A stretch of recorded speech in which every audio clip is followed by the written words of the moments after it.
C'est scandaleux, Ronaldo s'est fait voler lors du derby saoudien El Hilal El Nasser qui s'est terminé sur une lourde défaite 3-0 pour CR7 et les siens. Les erreurs d'arbitrage en faveur d'El Hilal ont bouleversé le match vers un score humiliant, mais il n'est absolument pas représentatif de la prestation des deux équipes. Malheureusement, ce résultat est décisif dans la course au titre en Arabie Saoudite. C'est absolument scandaleux qu'on ait eu un tel arbitre sur ce match. Tout d'abord, il y a une main dans la surface non sifflée, ensuite le but hors jeu de Ronaldo très douteux et enfin Bonou qui défonce Ronaldo dans les airs. Mais à quel moment l'arbitre peut-il ignorer cette faute et ne même pas aller voir le VAR? Et le pire, c'est que toutes ces erreurs d'arbitrage ont eu lieu pendant qu'il y avait encore 1-0. Non, franchement, c'est terriblement injuste. Le deuxième et troisième but sont arrivés en fin de match. Mitrovic s'est offert un doublé, mais je ressors forcément avec un goût amer de ce match alors qu'on était parti pour se régaler. Ça a commencé comme une finale de Ligue des Champions, mais malheureusement, ça s'est terminé comme un match de l'Argentine en Coupe du Monde, comprendra qui pourra. En tout cas, désormais, c'est 7 points d'avance en faveur d'El Hilal qui pose une main sur le trophée de la Saudi Pro League grâce à cette victoire honteuse. Malheureusement, ça va être très compliqué pour Al Nasser de reprendre la tête du classement un jour avec autant de retard. Ce match est sûrement un tournant décisif pour le titre et c'est pourquoi la prestation de l'arbitre est encore plus grave. Franchement, ça dégoûte. Parlons d'abord de ce but de Ronaldo à nouveau exceptionnel qui était censé permettre à son équipe de revenir au score. Ça s'est joué malheureusement à quelques centimètres selon la VAR, mais personnellement je pense qu'il y a un loup dans cette histoire. La décision du VAR a été beaucoup trop rapide.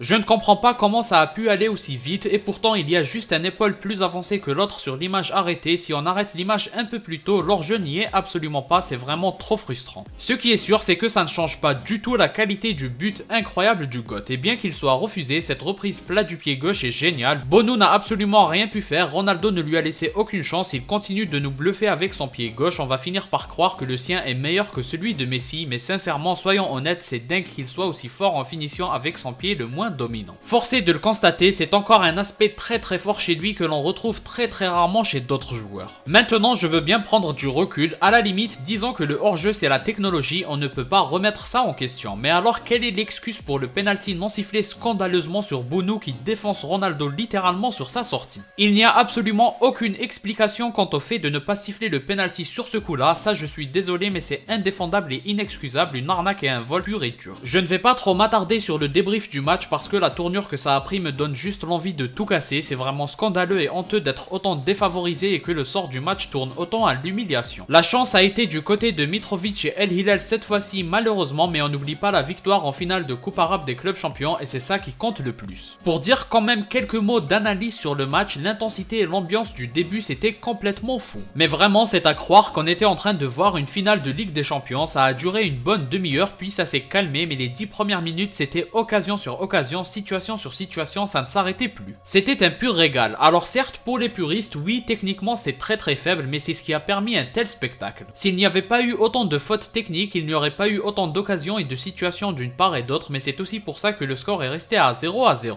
Les grands clubs d'Europe ne pardonneraient jamais autant d'occasions, le match tel qu'il était parti sur les 10 à 20 premières minutes aurait dû se terminer sur un score du genre 5-4 ou 6-5 par exemple. Je ne compte pas le nombre de pertes de balles des milieux d'Al Nasser, à commencer par Brozovic et Otavio qui l'ont perdu dans des zones impardonnables. Le gardien aussi a fait quelques erreurs ahurissantes, mais ce sont ces mêmes genres de prises de risque en zone défensive qui ont permis des ressorties menant à des situations très dangereuses pour l'adversaire. Il faut parfois prendre des risques pour provoquer du danger, c'est ce qu'a démontré Al Nasser et pour ça je suis satisfait. Bien sûr, pour espérer gagner ce match, il fallait se montrer beaucoup plus efficace offensivement. Al Nasser a globalement eu beaucoup moins d'occasions, notamment en première mi-temps. En tout cas, c'est le genre de match qu'on regrette totalement parce que ça aurait pu se dérouler autrement. Alors certes, il y a l'efficacité, mais en réalité, les deux équipes en ont manqué. Ce qu'on regrette notamment, ce sont les erreurs d'arbitrage et c'est ça qui a fait la différence entre les deux équipes. Dites-vous que s'il avait arbitré correctement la fin de match, on était vraiment parti sur un renversement de score et de situation et non pas un 3-0 éclaté. Enfin bref, pour conclure, il y a beaucoup de tristesse et de déception, mais aussi beaucoup de mépris pour l'arbitre parce que les ambitions de championnat volent en éclats à cause de lui. C'était un match à 6 points dans la course au titre et autant d'injustice, c'est vraiment très difficile à accepter. J'espère que Al Nasser saura relever la tête et oublier rapidement cette humiliation injuste. L'idéal serait que El Hilal se relâche et laisse quelques points sur la route, sinon plus les journées de championnat avancent et plus les espoirs de titre vont s'éteindre. Malgré tout, on continue de suivre ce championnat et l'aventure de CR7 avec beaucoup de passion. Merci quand même pour ce match très spectaculaire et pas merci du tout à l'arbitre. Comme d'habitude, mettez votre avis en commentaire et pensez à liker et à vous abonner pour me soutenir et surtout pour ne rien rater.